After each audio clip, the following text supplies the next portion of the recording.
खुदा की रहमत हम सब पर बरकरार रहे। हम जब भी यहाँ आते हैं तो दुनिया के लोग जो बुरे कर्म कर रहे हैं उनके गुनाहों के लिए खुदा से रहम की भीख मांगते हैं। आज के दौर में दुनिया वालों के गुनाह इतने बढ़ गए हैं कि कोई भी एक दूसरे को देखकर खुश नहीं है। कोई भी एक दूसरे को देखकर खुश नहीं है। बस चंद अच्छे लोगों के कारण ये कायनात चल रही है। अच्छाई और बुराई दोनों साथ साथ पल रही है, पर ये आज से नहीं है, सदियों से ऐसा चलता आ रहा है। बुराई जब भी अपनी हद पार करती है तो अच्छाई उसे खत्म कर ही देती है।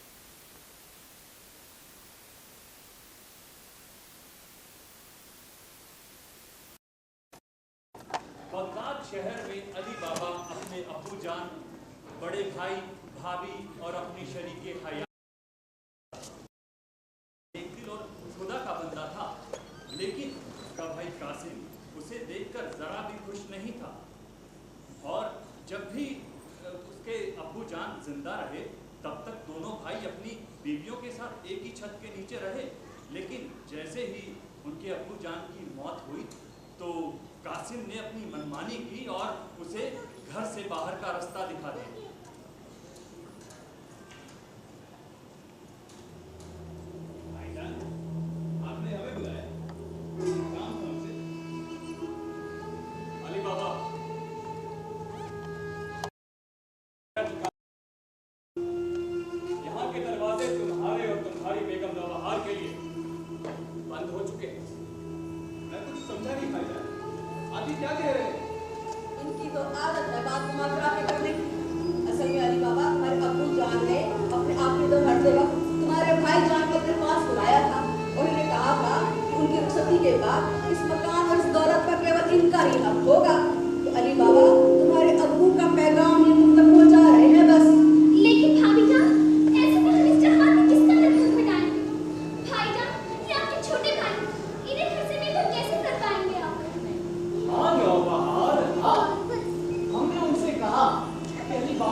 शाम तक बाजार से जो भी मिले उसे खाने पीने का बंदोबस्त हो जाए।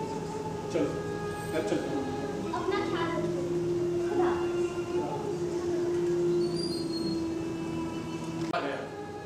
तभी अचानक वो घोड़ों की टापों की आवाज सुनता है। वो चौकन्ना हो जाता है और एक झाड़ी के पीछे बैठकर सब देखता है। बहुत से घोड़ों पर सवार डाकू हाथों में नंगी तलवारें लिए और लूट का सामान लादे वहां पर आ रुकते हैं। और उनमें से एक सफेद घोड़े वाला डाकू आगे आकर चट्टान के सामने जोर से बोलता है, खुल जा सिम सिम, और पहाड़ी के बीच रास्ता बन जाता है। ये सब देखकर अली बाबा हक्का बक्का रह गया और डाकुओं के अंदर जाने तक वो वही सब देखता रहा। उसके बाद डाकू वहां से बाहर आते हैं और अली बाबा अंदर गुफा में जाने के लिए बेताब हो जाता है। और अंदर जाने के बाद वो देखता है बेशुमार दौलत, हीरे जवाहरात। उसकी आंखें फटी रह जाती हैं। और लेकिन बिना लालच के अली बाबा अपने जरूरत के हिसाब से अशर्फियां लेकर वहां से अपने घर की ओर चल पड़ता है। और उधर कासिम भी ये देखना चाहता था कि अली बाबा और नौबहार किस हाल में जी रहे हैं।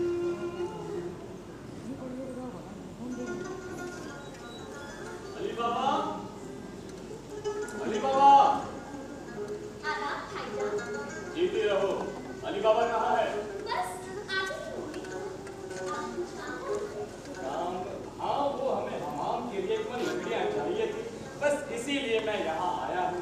अब घर के सारे काम अली बाबा भी किया करता था, तो सोचा उसी से कह दूँ। लो, ये लकड़ियों के दाम है, रख लो। लेकिन भाईजान ये तो बहुत कम है। हाँ, कम है। अब अली बाबा का क्या ही भरोसा, लकड़ियाँ गीली लाए या सूखी, तुम इसे रख लो। और वैसे भी भाई भाई में कैसा मोल भाव। अच्छा, मैं चलता हूँ। खुदा। क्या जमाना है। भाई की गला काटने पर नहीं था और इसको इस भाई को खुदा की तरह माना। खैर अल्लाह भाईजान को अकेले भी अता फरमाए। अरे क्या बता रही हो बेगम? अरे आ गए आप। बैठिए, मैं आपके लिए पानी लाती हूँ। अबे भाईजान आए थे। अच्छा, क्या कह रही हो? उन्हें हमाम के लिए लकड़ियाँ चाहिए।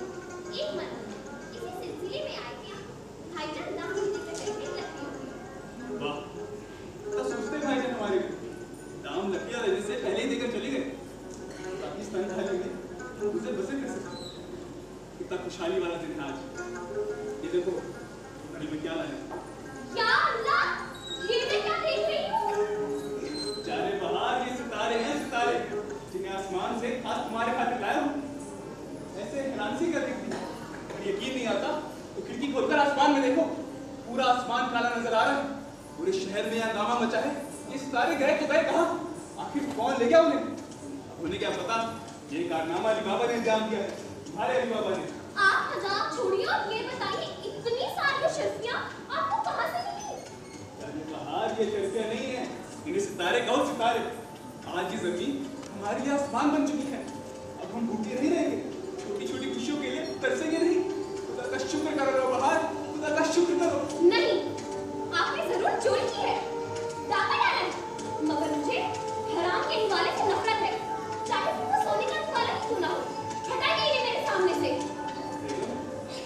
आपको अपने बाबा पर एतबार नहीं है, लेकिन पेट इंसान का सबसे बड़ा दुश्मन है।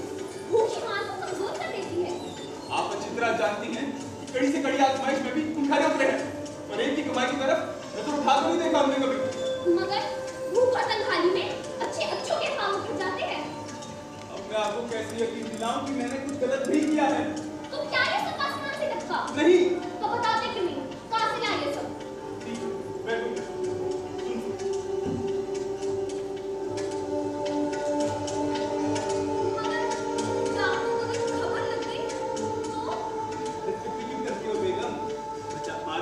बचाने वाला ज्यादा बड़ा होता है। इन सबको हम यही आंगन में गाड़ देंगे, तब तक इन शक्तियों को गिन तो ले। अरे इन्हें गिनते गिनते तो पूरी रात लग जाएगी। मैं भाईजान के घर से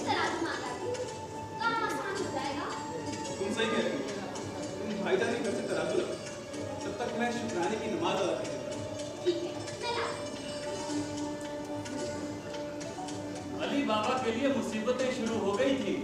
जिन अशर्फियों को वो और नौबहार दलान में दबाने की बात कर रहे थे, उन्हें मालूम न था कि वही अशर्फियां उनके लिए मुसीबतों का पहाड़ खड़ा करने वाली हैं। खैर, नौबहार तराजू लेने चली गई। दिलशाद ने उसे तराजू तो दी, लेकिन तराजू के पलड़े पर लाख लगाकर, और जब तराजू वापस पहुंची तो उस पर चिपकी अशर्फी से कासिम को शक हो गया और वो अली बाबा से खजाने का राज उगलवाने के लिए जा पहुंचा।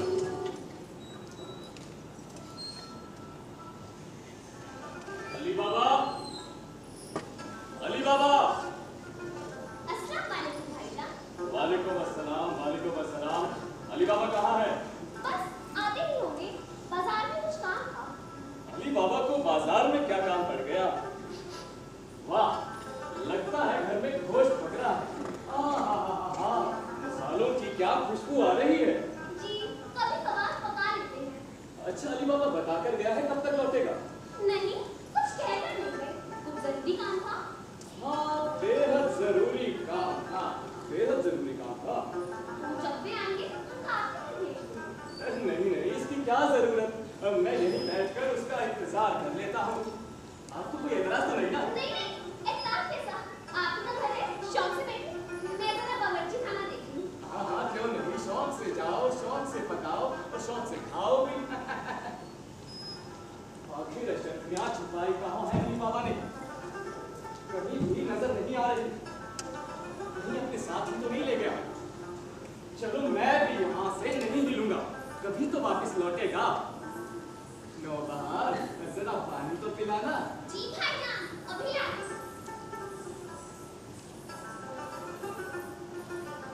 अरे भाईजान, आप यहाँ? अस्सलाम वालेकुम। वालेकुम अस्सलाम। आओ, हम तुम्हारा ही इंतजार कर रहे थे, कब हमारा भाई आए और हम आए। लड़की भी साथ लाए हो? अरे मियाँ, इतनी जल्दी पैर निकल आए तुम्हारे? वाह, माशाअल्लाह, ओए ओए, सुभान अल्लाह। अरे क्या इनके राय भी लगेगा। इसे कहते हैं खूबसूरत बड़ा। अरे मियाँ, कहाँ से उड़ा लाए थे? भाईजान, ये एक मजलूम लड़की है। मजलूम लड़की। देखा नौबहार, तुम्हारे अली बाबा ने इसे गुल खिलाने शुरू कर दिए हैं। भाईजान, मैं सच कह रहा हूँ। मैंने सुना है आप की मारी लड़की है। बाजार में कुछ लोग इसे फरोख्त कर रहे थे, वो तो मैंने इसे देखा और बचा लिया और अपनी बहन बना लिया। अगर नौबहार से दूर है तो इस घर में हमारे साथ ही रहेगी। वाह, कहानी तो बहुत खूब घड़ी है तुमने। तो क्या नौबहार भी इसे मान लेगी? भाईजान, मैंने अच्छी तरह जाना, ये मुझे कभी धोखा नहीं दे सकती। अगर इन्होंने इसे अपनी बहन माना, तो ये मेरी भी बहन जैसी है। माशाल्लाह, माशाल्लाह, भाई वाह, बड़ी मोहब्बत है तुम दोनों में। क्यों? इसीलिए अली बाबा तुम्हारे लिए पूरी दुकान खरीद लाया है। क्यों अली बाबा, ये सब साजो सामान तुम नौबहार के लिए लाए हो ना? मगर इतनी दौलत कहाँ से आई? क्यों नौबहार, कहाँ से टपकी इतनी दौलत? क्यों अली बाबा, अब तुम मुझे बताओगे तुम्हारे पास इतनी अशर्फियाँ कहाँ से आई? अशर्फियाँ? कौन सी अशर्फियाँ? अरे इतनी जल्दी भूल गए, और इतनी जल्दी भूल गए। अभी कल रात को तो तुमने ढेर सारी अशर्फियाँ तोली थी। क्यों तोली थी ना? वो तो हमने कुछ और ही तोला था। हाँ हाँ, नहीं, तुम लोगों ने अशर्फियाँ ही तोली थी। ये देखो अशर्फी। अरे तुम्हारे चेहरे का रंग क्यों उड़ गया? सब खैरियत तो है ना मियाँ? भाईजान, आपको कोई गलतफहमी हुई है। सुनो बरखुरदार, जब कल रात नौबहार हमारे घर तराजू लेने आई थी, तो हमने उस तराजू के नीचे मोम चिपका दी थी। बस उसी तराजू के साथ ये अशर्फी हमारे पास आ गई। अब तुम मुझे बताओगे तुम्हारे पास इतनी सारी अशर्फियाँ कहाँ से आई कि उसे गिनने की बजाय तुम्हें उसे तोलने की जरूरत आन पड़ी? भाईजान, मैं कुछ नहीं जानता। आप किन अशर्फी की बात कर रहे हैं? कोई बात नहीं, कोई बात नहीं। तो फिर मैं ये बात शहर कोतवाल को बताए देता हूँ। लेकिन वो अपने तरीके से पूछेगा। हो सकता है कि चोरी के जुर्म में तुम्हारी खाल खींच ले या फिर तुम्हारे ये दोनों हाथ काट डाले। आप मुझे धमकी दे रहे हैं? नहीं, मैं तुम्हें धमकी नहीं दे रहा, पर जो कह रहा हूं वो कर गुजरूंगा। तुम्हारे भाई होने का जरा भी ख्याल नहीं करूंगा मैं। वो आपको मुझे बताने की जरूरत नहीं, वो तो मैं अब तक खुद भी जान चुका हूं। तो फिर मुझे सीधी तरह बता दो, तुम्हारे पास इतने शर्फियां कहां से आई और तुमने कहीं डाका डाला है या फिर किसी को ठगा? भाईजान, ना मैंने कहीं डाका डाला है, ना किसी को ठगा है। अच्छा, तो फिर तुम्हें किसी बड़े खजाने का राज मालूम चल गया है ना? भाईजान, मुझे इस सिलसिले में कुछ नहीं पता। अगर तुम मुझे सीधी तरह नहीं बताओगे, मैं तुम्हारी बोटी बोटी कर दूंगा। ये क्या कर रहे हो? चुपचाप बता दो खजाना कहाँ है? पीछे हटो। जब तक ये मुझे शर्फियों का पता नहीं बताएगा, मैं इसे नहीं छोड़ूंगा। आप इन्हें बता दीजिए, इनकी आंखों पर तो लाश का पर्दा पड़ गया है। अरे खून सफेद हो गया है इनका। ये कुछ भी कर गुजरेंगे, इन्हें बता दीजिए, बता दीजिए। ठीक है, मैं आपको बताता हूँ। छोड़िए मुझे। मैं आपको बताता हूँ। बसरा की ओर जाने वाले उन्नान के रास्ते पर एक छोटी पहाड़ी है। उसके पीछे एक बड़ा पहाड़ है। उसके पास एक झरना है। उसके आगे दो बड़े बड़े पत्थर हैं। उनके आगे सामने जाकर खुलजा सिंसी बोलने से वो पत्थर खुल जाते हैं और अंदर गुफा का रास्ता बन जाता है। उस गुफा के अंदर बेशुमार दौलत, हीरे जवाहरात, सेवर अशर्फियां हैं। वहीं से कुछ अशर्फियां उठाकर लाया था, लेकिन वो दौलत टापू अशमत तैयार की है और उसके साथ ही रोज लूटमार करते हैं। सारी दौलत उस गुफा में जमा कर देते हैं। बस यही से चाहिए भाईजान, और कुछ नहीं। तुम्हें क्या लगा था तुम मुझे कुछ भी मनगढ़ंत कहानी सुनाओगे पर मैं उसे मान लूंगा? सच्चाई का पता तो मैं लगा कर रहूंगा। मैं अगर वहां जाऊंगा और अगर ऐसा ना मिला तो मैं तुम्हें छोड़ूंगा नहीं। भाईजान, भाईजान लालच में इतना गिर जाएंगे, ये मैं तो सोच भी नहीं सकती थी। बाहर मुझे तो भाईजान की फिक्र है, कहीं वो किसी मुसीबत में ना फंस जाए। छोड़िए मुझे, खुदा की जैसी मर्जी। चलिए आप अंदर चलिए, आपको भूख लगी होगी, आओ। खुदा को कुछ और ही मंजूर था। अली बाबा लाख छुपाना चाहता था, लेकिन वो कासिम से खजाने की बात छुपा ना सका। और उधर कासिम दौलत के लालच में अंधा हुआ अगले दिन गुफा की ओर जा पहुंचा। जब वो देर तक नहीं पहुंचा तो दिलशाद को उसकी फिक्र सताने लगी और वो अली बाबा के घर जा पहुंचे। अली बाबा, अली बाबा। अरे भाभीजान, आप यहाँ कैसे आना हुआ? तुम्हारे भाईजान अभी तक वापस नहीं आए। भाई तुमने गलत पता क्यों बता दिया? नहीं भाभीजान, पता तो मैंने बिल्कुल सही बताया था। मैं तुम्हें अच्छी तरह से जानती हूँ, तो फिर सगे भाई को धोखा दे रहे हो। अगर तुम्हारे भाईजान जल्दी वापस ना आए तो मैं शहर चौकीदार से कहकर तुम्हारे घर को तबाह बर्बाद करवा दूंगी। देख लेना। कैसी बातें कर रही हो? चचा जान अब्बू के दुश्मन थोड़ी है। तुम चुप रहो। तुम्हारे अब्बू जान अगर जल्दी वापस ना आए तो मैं देखना इसका सब क्या हश करूंगी। चचा जान मैं बहुत शर्मिंदा हूँ। कोई बात नहीं बेटा, भाभीजान की हालत समझ सकता हूँ। चचा जान वो जगह यहाँ से कितना दूर है? ज़्यादा दूर तो नहीं है बेटे। अब तक तो भाईजान को आ जाना चाहिए। शायद किले का दरवाजा बंद हो गया हो, भाईजान उसके बाद पहुंचे। तुम फिक्र मत करो, भाईजान को मैं ढूंढ दिलाऊंगा। जाओ, अपनी जान का ख्याल रखो। जी खुदा हाफिज़।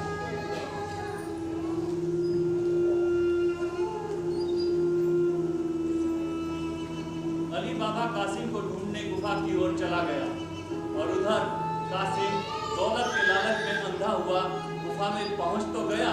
उसने खूब सारी दौलत, हीरे जवाहरात गधे पर लाद लिए, लेकिन वो बाहर निकलते वक्त ये भूल गया कि क्या कहकर गुफा का रास्ता खोलना है और वो डर गया।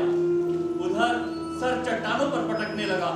इतने में ही अशफल दयाल और उसके डाकू गुफा में आ पहुंचे और कासिम को वहां देखकर आग बबूला हो गई।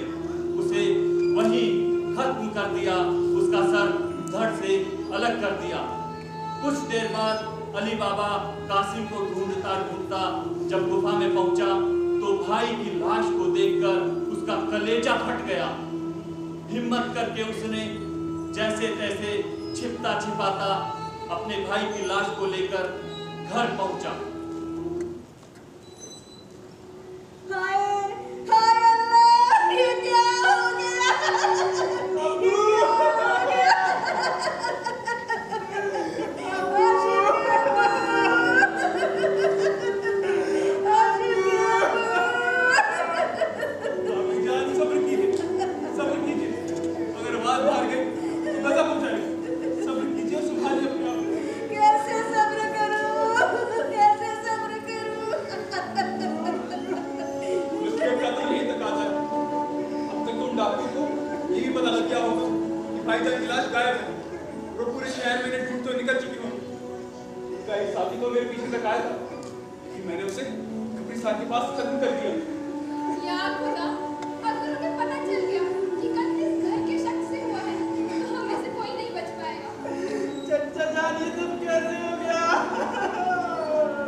सब कासिम की मौत का मातम मना रहे थे।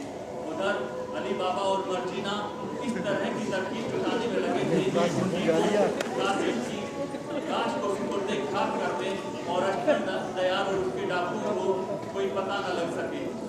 उधर अशफाक दयाल जब गुफा में पहुंचा तो लाश को गायब देखकर आग बबूला हो गया। उसे ये अंदाजा हो गया कि कासिम की लाश को गायब करने के पीछे और भी लोग हैं। उसके लिए उस राजदार का पता करना जिंदगी और मौत का सवाल बन गया।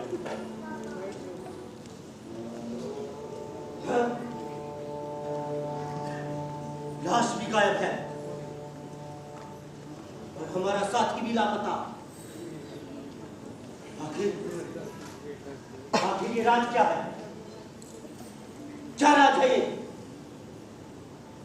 इसका मतलब मरने वाले का कोई साथी भी है जो इस जगह से वाकिफ हो चुका है। कौन है वो? कहीं ऐसा तो नहीं कि हमारे साथियों में से ही कोई गद्दारी पर उतर आया? हरुण, तुम शराब और औरत के शौकीन हो। कहीं ऐसा तो नहीं तुम्हारी इस कमजोरी ने तुम्हें गद्दार बना दिया है? सरदार, ये मेरी कमजोरी जरूर है, पर मैं आपका वफादार शक्ति हूँ। मैं आपके लिए जान दे सकता हूँ और गद्दारी नहीं कर सकता।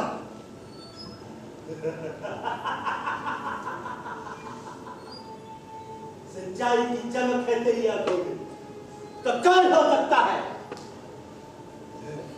असलम, तुम अपने हिस्से की सारी दौलत जुए में उड़ाते हो। कहीं ऐसा तो नहीं तुमने अपनी वफादारी भी दांव पर लगा दी हो? सरदार आप यकीन मानिए, मैं ऐसा गिरा हुआ काम कभी नहीं कर सकता, कभी नहीं कर सकता सरदार। तो फिर कौन है वो गद्दार? सरदार, हम में से गद्दारी कोई नहीं कर सकता, क्योंकि हम सब हर वक्त एक दूसरे के नजर के सामने रहते हैं। हाँ सरदार, पल भर तुम्हें अपनी जुबान से नहीं होते। ठीक कहते हो तुम लोग, ठीक कहते हो, लेकिन ये बहुत खतरनाक बात है, बहुत खतरनाक। हमने अपनी जान पर खेलकर ये मानो दौलत, ये हीरे जवाहरात इकट्ठे किए हैं। बरसों की मेहनत है ये हमारी, और कोई चक्का हमारे माल पर हाथ फेर जाए, हमारे, ऐसा नहीं हो सकता। पर सरदार, अब करना क्या है? हमारा एक साथी लापता है और हम ये भी नहीं जानते वो जिंदा भी है या मारा जा चुका है। हमें इस बात का भी अंदाजा नहीं हमारी कितनी दौलत चुराई जा चुकी है। हम ये भी यकीन से नहीं कह सकते कि हमारे इस राज से कितने लोग वाकिफ हो चुके हैं। 1, 2, 4 या पूरा शहर। आपका ख्याल बिल्कुल सही है सरदार। ये हमारे लिए जिंदगी और मौत का सवाल है। अगर हम यूं ही हाथ पर हाथ रख के बैठे रहे तो किसी भी वक्त पकड़े जाएंगे, सबके सब मारे जाएंगे, सबके सब। इसलिए जरूरी है कि उस राजदार को पकड़ा जाए और खत्म कर दिया जाए जो हमारी राज से वाकिफ हो चुका है। हाँ, उसे तलाश करके खत्म कर दिया जाए।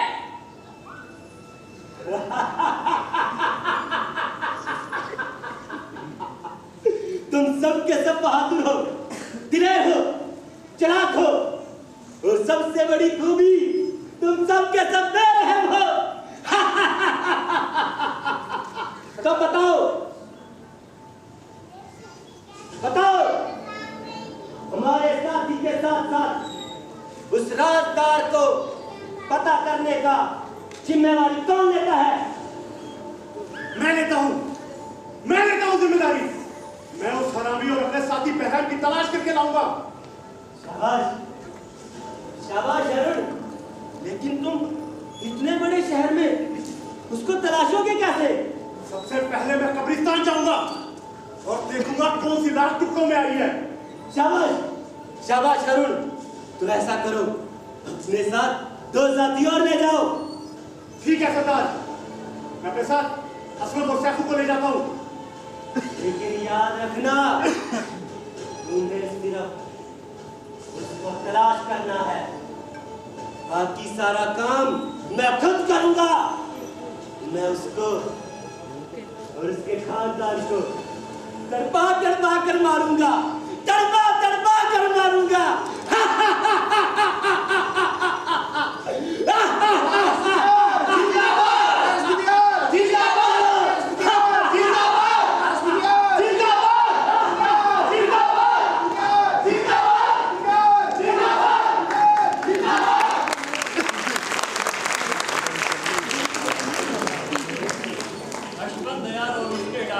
अपने लापता साथी राजदार और कासिम की लाश के बारे में पता करने के लिए चारों ओर फैल गए थे।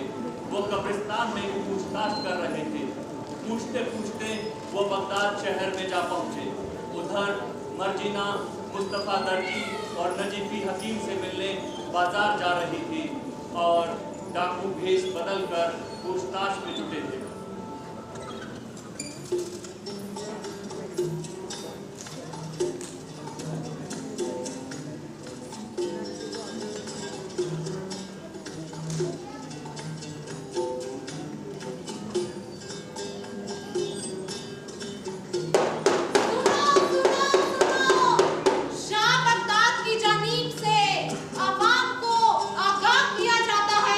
कि डाकू अस्पंद्यार की नजर हमारे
चलता है चलता है। मगर एक शर्त है, मैं तुम्हारी आंखों पर पट्टी बांधकर तुम्हें ले जाऊंगी। मंजूर? बहुत कड़ी शर्त है ये। हाँ मगर ये शर्त आसान भी तो हो सकती है। ठीक है मोहतरमा, चलिए चलिए। वैसे तो मुझे ये पोशाक करनी थी, पर आपका काम मुझे कुछ ज़्यादा जरूरी लगता है। चलता हूँ चलता हूँ। चलिए चलिए। हाँ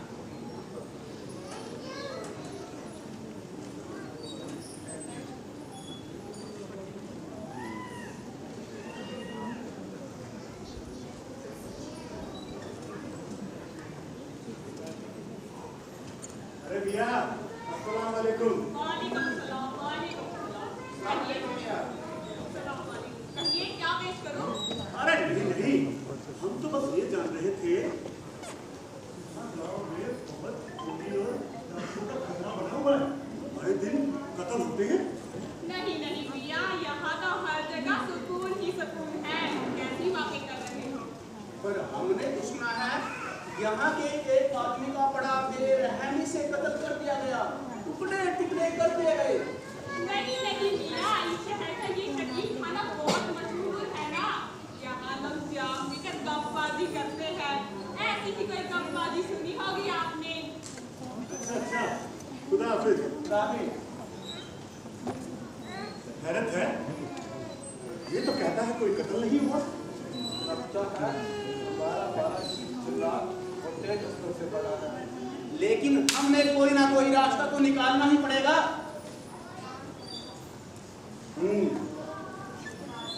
तो हमें ये देखना होगा कौन सा ऐसा शख्स है जो देखते ही देखते दौलतमंद बन गया। फिर ये तलाश करनी होगी कि पिछले 2 रोज में कितने लोग मरे हैं और कैसे। हाँ, इस तरह हम अपने शिकार तक पहुंच सकते हैं। ठीक है, फिर अब हम लोग अलग अलग रहेंगे और एक दूसरे पर नजर रखेंगे। कत्ल हो गया, कत्ल हो गया। अरे भाई किसका कत्ल हो गया? वहाँ कब्रिस्तान के पास किसी का कत्ल हो गया। मरने वाला डाकू जैसा लगता है। किसने कत्ल किया? मुझे नहीं मालूम। कत्ल हो गया, कत्ल हो गया। कहीं ये जिसकी बात कर रहा है वो हमारा साथी बेहराम तो नहीं? हमें वहां चलना चाहिए और पता लगाना चाहिए। चलो। अश्फंदयार और उसके डाकुओं को खबर लग गई थी कि कासिम की लाश को गायब करने वाले बेहद चालाक लोग हैं। उन्होंने उस चीज को गौर से देखा और वहां पर कब्रिस्तान के पास जैसे ही उन्हें ये खबर पता लगी कि भाई डाकू का कत्ल हो गया है, तो वो कब्रिस्तान की ओर भाग निकले। उधर मर्जीना मुस्तफा दर्जी को आंखों पर पट्टी बांध कर लेकर घर आ पहुंची।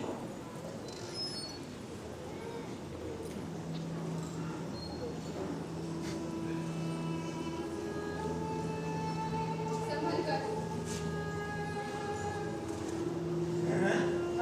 ये क्या है? ये एक लाश है जो 2 टुकड़ों में है। तुम्हें इसे सीकर एक बनाना है। नहीं, अब ये तो अपना काम मैं नहीं कर सकता। रुको, वरना तुम्हें भी 100 टुकड़ों में बांट दूंगी। बोलो क्या पसंद है, ये या 2 टुकड़े? नहीं नहीं, इसके लिए तो मैं कुछ भी कर सकता। बताइए क्या करना है? तो इन टुकड़ों को इस खूबी से जमाओ और इसके कफन को भी खराब से सीना कि कब्र में उतारते वक्त किसी को एहसास न हो कि ये लाश कटी हुई है। मगर ये तो बहुत मुश्किल काम है और इसमें वक्त भी बहुत लगेगा। हाँ, चाहे कितना भी मुश्किल हो, तुम्हें बस ये काम करना है। और रही बात वक्त की, तो तुम्हारे पास पूरी रात, और इसके लिए तुम्हें मुँह मांगे दाम भी तो मिलेंगे। ठीक है। हाँ, इसके लिए मुझे बहुत बड़ा कपड़ा और कुछ बात भी चाहिए होंगे। हाँ, सब मिल जाएगा, बस काम पूरी होशियारी के साथ होना चाहिए। ठीक है, बेफिक्र रहिए। हर शख्स के लिए समझिएगा कि मरने वाले का जिस्म पूरी तरह साबुत है, साबुत। हाँ, ठीक है, तुम आगे अपना काम शुरू करो। और हाँ, ये एक राज है, इसे अपने सीने में दफन करो। राज छुपाने की कीमत तुम्हें अलग से मिलेगी।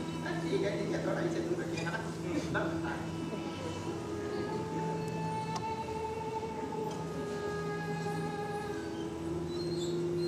भाईजान, सारा काम हमारी मुट्ठी में काफी हो रहा है।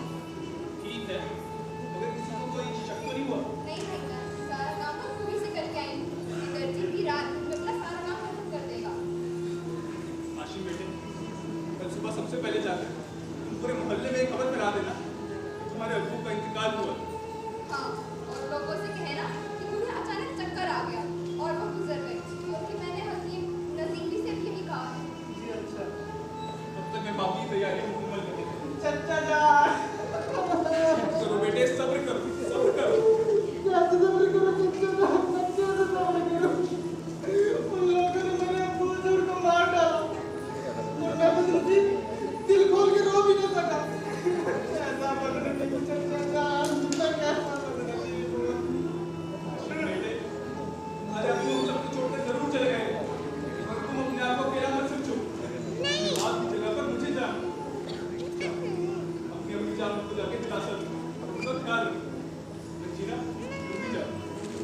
मैं छोड़ के आया।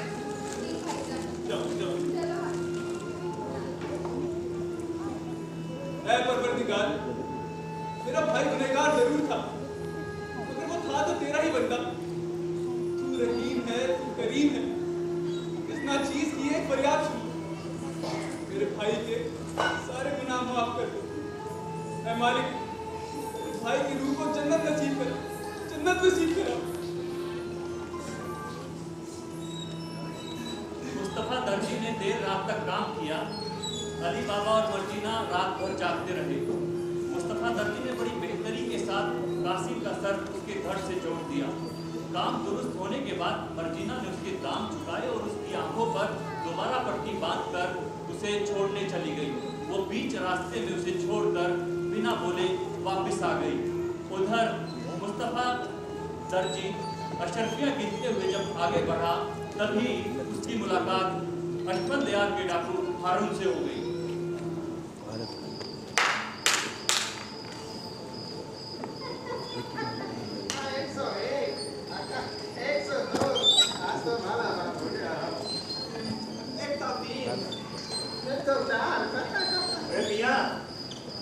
रात गए कहाँ जा रहे हो?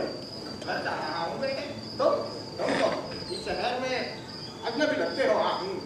जी हाँ, मैं एक मुसाफिर हूँ, सुबह होते ही लौट जाऊंगा। और आप इतनी रात गए कहाँ जा रहे हो? मैं एक दर्जी हूँ बेटे, किसी के घर गया था कुछ सिलाई करने, वहीं से लौट रहा हूँ। अपनी उम्र तो देखिए, क्यों मजाक कर रहे हो? इस उम्र में कोई कुछ छीन सकता है क्या? ऐसा कुछ नहीं है बेटे, अब मैं तो रात के अंधेरे में भी इतनी सफाई से रफू कर लेता हूँ कि कोई आके फाड़ कर भी देखे तब भी पता नहीं लगा सकता हूँ। फिर तो आप बेमिसाल कारीगर हैं। तुजुर्बा बेटे, तुजुर्बा। और आपकी बात पर यकीन नहीं हो रहा। बेटा, इसे कहते हैं हुनर। जो काम लोग दिन के उजाले में नहीं कर सकते, वो काम मैं रात के अंधेरे में कर लेता हूँ। अब मैंने कटी हुई लाज पर अपना हुनर दिखाया। मेरी ज़बान तो कटी हुई लाश? क्या बात कर रहे हो? कत्ल का मामला था? नहीं, अब मैं तुम्हें कुछ नहीं बताऊंगा। अब मैंने इस राज के काम लिए हैं दादी।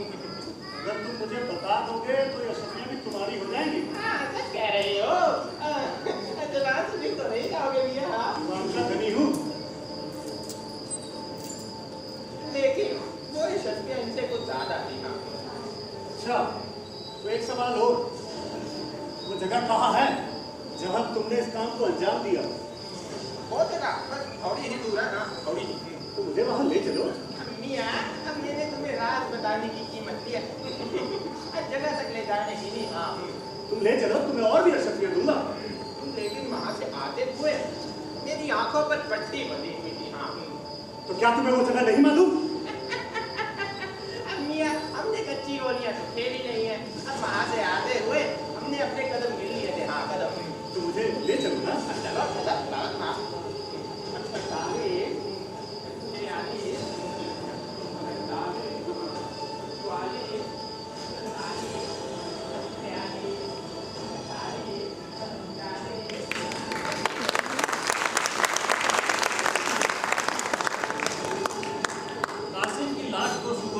करने के बाद अली बाबा और मर्जीना चैन की सांस ले रहे थे, लेकिन उन्हें यह अंदाजा नहीं था कि मुस्तफा दर्जी ने बड़ी चालाकी से अशफाक दयार के डाकू को सब कुछ बता दिया है और अली बाबा का घर भी दिखा दिया है।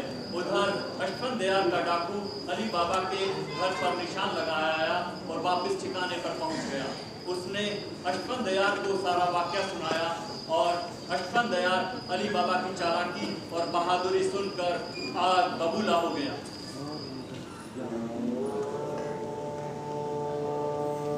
पहले तो उस कमीने ने हमारी दौलत पर हाथ साफ, फिर लाश ले उड़ा और हमारे साथी का कत्ल कर दिया। फिर भी वो हरामी आज तक जिंदा है। चुप! बताओ, क्यों जिंदा है? उस चूहे ने हमारी गैरत को ललकारा है। हमारी जी तो करता है सारे शहर में आग लगा दूं। हारून,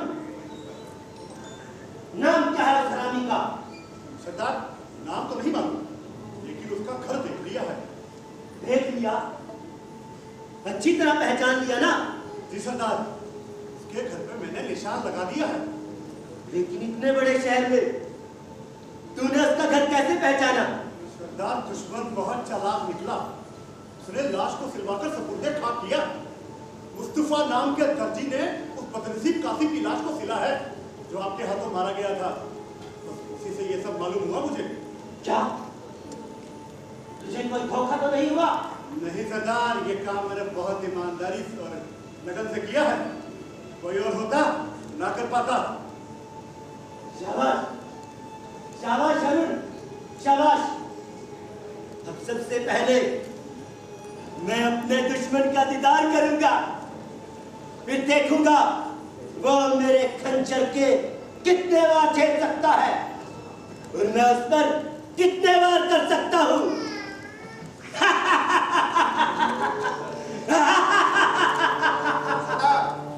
शहर में लोगों को आपसे होशियार रहने के लिए कहा गया है और जगह जगह पहरा लगा हुआ है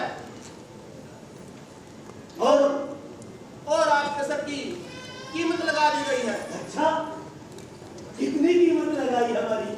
पूरी 5000 मोहरे। बस? ये तो बहुत कम कीमत है। और क्या खबर है? सरदार, शहर में हर अजनबी से पूछताछ की जा रही है। शहर में कड़ा पहरा है, ऐसे में हम शहर में दाखिल कैसे होंगे? असलम, अस्फंदियार एक सराब है, आंधी है, तूफान है, जिसे कोई दीवार, कोई चट्टान, कोई पहाड़ नहीं रोक सकता। तुम बस याद रखो, हमें हर हाल में दुश्मन का खात्मा करना है। आज की रात उस हरामी पर भारी होनी चाहिए। मेरी बात ध्यान से सुनो। हम दुश्मन को एक तरकीब से मारेंगे। लेकिन सरदार, शहर में खड़ा पहरा है, हम दाखिल कैसे होंगे? वो भी मैंने सोच लिया है। जीत तो करता है सारे शहर में आग लगा दूं, सबको खून से नहला दूं, लेकिन मैं उस नाग का फन कुचलना चाहता हूं जो बार बार मुझे डस रहा है। जाओ, तेल के कुप्पे लेकर आओ। हम दुश्मन को उसकी तरह ही मार देंगे। तो सरकार, तरकीब क्या है? तुम सब मेरे साथ बगदाद चलोगे, लेकिन घोड़ों पर नहीं, तेल के कूपों में। सिर्फ एक कूपे में तेल होगा, बाकी सब में तुम। मैं तेल का सौदागर बनकर शहर में जाऊंगा और कासिम के घर पहुंचूंगा। रात को मौका देखकर तुम सबको इशारा करूंगा, तुम सब आ जाना, फिर मिलकर कत्ल करेंगे दुश्मन के खानदान का।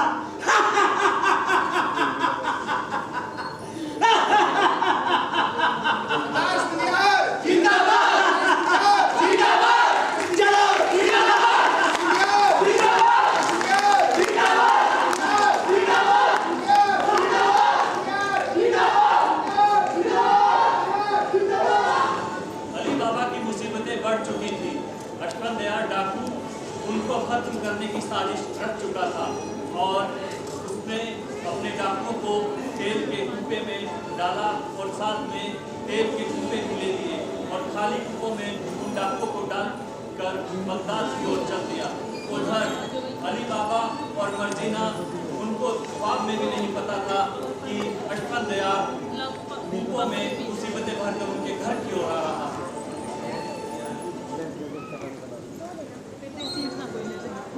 कोई बात नहीं।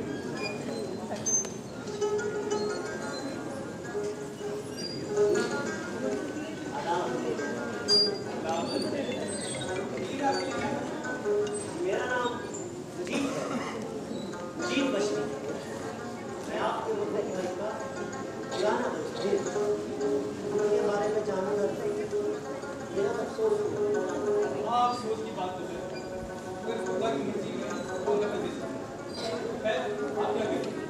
मैं जब पिछली बार यहाँ आया तो कासिम का मुझसे एक सौदा हुआ। सौदा? क्या सौदा? जिन्होंने मुझसे तेल के बहुत सारे रुपए मंगवाए थे, मगर उनकी सारी कीमत उन्होंने अदा कर दी। बस आप अपनी रहमत कीजिए कि तो कहीं रखवाने का इंतजाम करो। जरूर, मैं इन कुत्तों को घर में रखवा देता हूँ। अरे भाई, जहाँ भी ये चाहेंगे इनके साथ जाकर ये कुत्ते रखवा दो। ध्यान रहे, एक भी कुत्ते से तेल नहीं गिरना। जी, हाशिम बेटे, हाशिम। ये जाके तेल के कुत्ते तालाब में रखवा दो। सब बराबर से गिर लेना।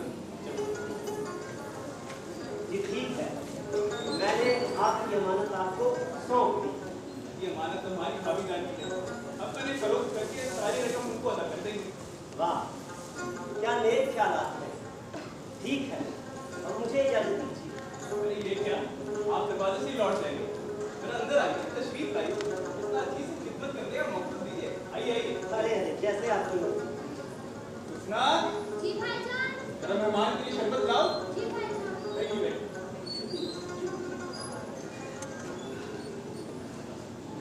आप हमारे मेहमान हैं, आज खाना खाकर ही जाइए।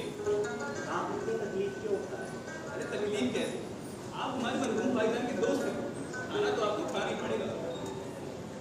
हमारी बहन मसीना लाजवाब गोश्त और करीना बनाती है, वो तो आपको चखना ही पड़ेगा। वाह, आप इतनी जिद कर रहे हैं तो फिर तो मुझे करीना और दोस्त के लिए रुकना ही पड़ेगा। जी, इसे अपना ही घर समझिए, आज रात को यही बसर कीजिए। ठीक है, इसको मैं इस सुनहरे मौके का पूरा पूरा फायदा उठाऊंगा और जी भर के दावत दिलाऊंगा। जी जरूर, जी जरूर। अच्छा, एक बात बताइए, शहर में डाकू का बहुत शोर है। हाँ, शोर तो है, बहुत खतरनाक डाकू जो है। करने वाली बात नहीं है ना?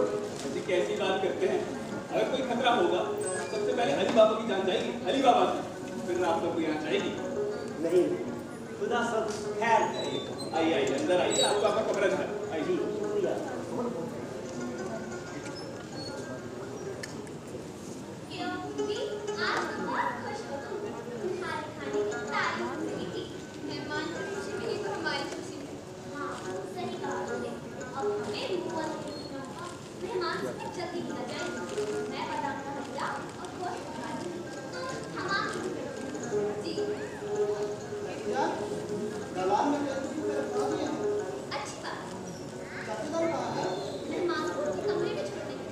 लेकिन मेहमान वाले तो सब मिल नहीं है। तो हाशिम, तुम जाकर नवाज की दुकान से तेल ले आओ। मैं चमक क्या है? चाची जान, बाजार में तो कोई दुकान खुली नहीं होगी। ये तो मुसीबत हो गई। मेहमान के कमरे में अंधेरा रहेगा। भाभी जान इतनी परेशान क्यों होती है? हाशिम अभी जो तेल की खुली रखवा कर आए हैं, वो अब हमारे ही तो है। हम उनमें से थोड़ा सा तेल ले लेते हैं और काम चला लेते हैं। हाँ, ये सही रहेगा। तो तुम फौरन जाओ और तेल ले आओ। मैं शम्मा की ख्याल रखूंगी। जी। चलो हाशिम, आओ मेरे साथ।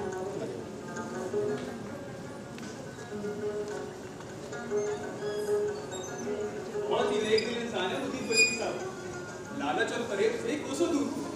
देखो, भाईजान ने तेल के कुप्पू की कीमत पहले अदा कर दी थी। जैसी ने पता चला, भाईजान गुजर गए, फौरन यहाँ चले आए। वो तो आ भी आते। जी, आप दुरुस्त फरमाया। भले लोग की कमी नहीं है इस जहां में। उनकी तो सूरज में भी खुदा का नूर झलकता है। ये हमारी खुशकिस्मती है कि हमें इतने नेक दिल इंसान की मेहमान नवाजी करने का मौका मिला। ठीक कहते हो नौबहार, एक ये है और एक उदास पशबंदियार, इससे चोरी करने और लूटमार करने में मजा आता है। हाँ, सही कहा आपने। पता नहीं कहाँ लोगों का चैन सुकून लूटकर जिंदगी बसर कर रहा हूँ। सुन गिरता हूँ यार, नहीं मैं जो हमारे घर में है। ये तुम क्या कह रही हो मर्जीना? हाँ चाचा जान, दलाल में जो तेल के कुप्पे रखवाए हैं, उनमें तेल नहीं बल्कि डाकू है। हासिल, ये कैसी बातें कर रहे हो? तुम्हें जरूर गलतफहमी हुई है। नहीं भाभी जान, मुझे कोई गलतफहमी नहीं हुई।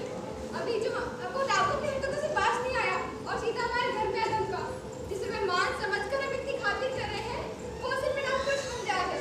लेकिन मर्जीना, तुमने ऐसा देखा क्या जो सौदागर को डाकू पशबंदियार कहती हो? चाचा जान, जरा धीरे बोलिए। अगर उन डाकू को पता चल गया तो मुसीबत हो जाएगी। तुम लोग ये क्यों नहीं बताते? तुम लोगों ने ऐसा देखा क्या? भाईजान, मेहमान के कमरे में शम्मा के लिए हमें तेल की जरूरत थी। नवाज में की दुकान भी बंद थी, तो हम उन तेल के कुपों में से थोड़ा सा तेल लेने दलान में गए। लेकिन जब हम वहाँ पहुँचे तो उन तेल के कुपों में से आवाजें आ रही थी। हम वहीं भटक गए और उनकी बातें सुनने लगे। तो पता चला वो सब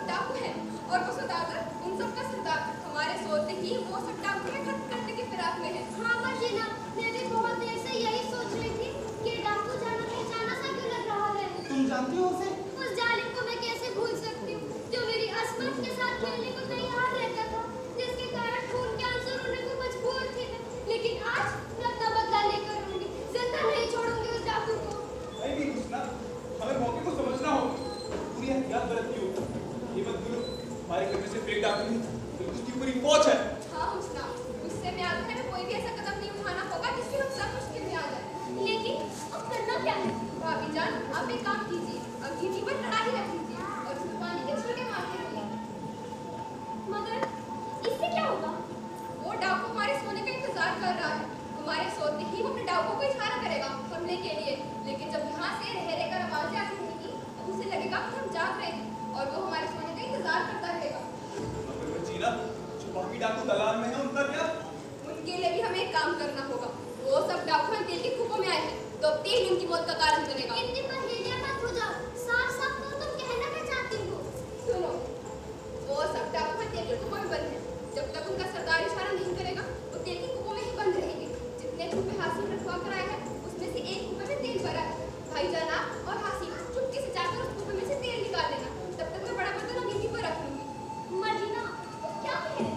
हम सब समझने में कासिर हैं। भाभीजान, खतरनाक डाकुओं को खोलते तेल के साथ खत्म करेंगे। मतलब ये, हम एक-एक करके खोलता हुआ तेल हर कूपे में डालेंगे और उनको वहीं खत्म कर देंगे। लेकिन ये काम इतना आसान होगा? वो सब कितने सारे हैं और हम बस 5 डाकुओं के चीखने से बाकी डाकुओं को भी पता चल जाएगा और वो हम सबको खत्म कर देंगे। नहीं, किसको खबर नहीं होगी। दूसरा, उन दलाल के दरवाजे पर जोर-जोर से ताशा बजाती है ना। मैं कूपों के ढक्कन हटाऊंगी, भाईजान और आसिफ उन कूपों में तेल डालेंगे। ताशे की आवाज के आगे किसी को भी सीखने की आवाज सुनाई नहीं देगी। मगर इतनी खौफनाक होते रहना कैसे ही रहेगा? जब हम किसी को जिंदगी दे नहीं सकते, तो हमें छीनने का भी क्या होगा? भाभीजान, बुराई को बुराई के साथ ही खत्म किया जा सकता है। खुदा भी बुराई को खत्म करने की हक नहीं है। हमें करना ही होगा। आओ भाईजान। चलो बादशाह। तरकीब के मुताबिक अली बाबा, हुस्ना, आशिफ और मर्जीना दलान में चले गए और उधर नौबहार ने अंगीठी पर बड़ा बर्तन रखकर पानी के छींटे मारती रही और अली बाबा को अंदर चला गया और अशफाक दयाल अपने कमरे में चक्कर काटता रहा और वो अली बाबा के सोने का इंतजार करता रहा। इधर हुस्ना जोर जोर से ताशा बजाती रही, मर्जीना एक एक करके कूपों का ढक्कन हटाती रही, अली बाबा और हाशिम उसमें खोलता हुआ तेल डालते रहे। एक एक करके सब डाकू खत्म हो गए। माहौल को एकदम से शांत देखकर अशफाक दयाल कमरे से बाहर दलान में आ पहुंचा और उसने डाकुओं को मरा हुआ देखकर वो एकदम से आग बबूला हो गया, वो पागल हो गया। उसने अपनी तलवार निकालकर अली बाबा को ललकारा और उधर अली बाबा भी तलवार लेकर उसके सामने आ गया।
एक बार जोरदार तालियां तमाम कलाकारों के लिए।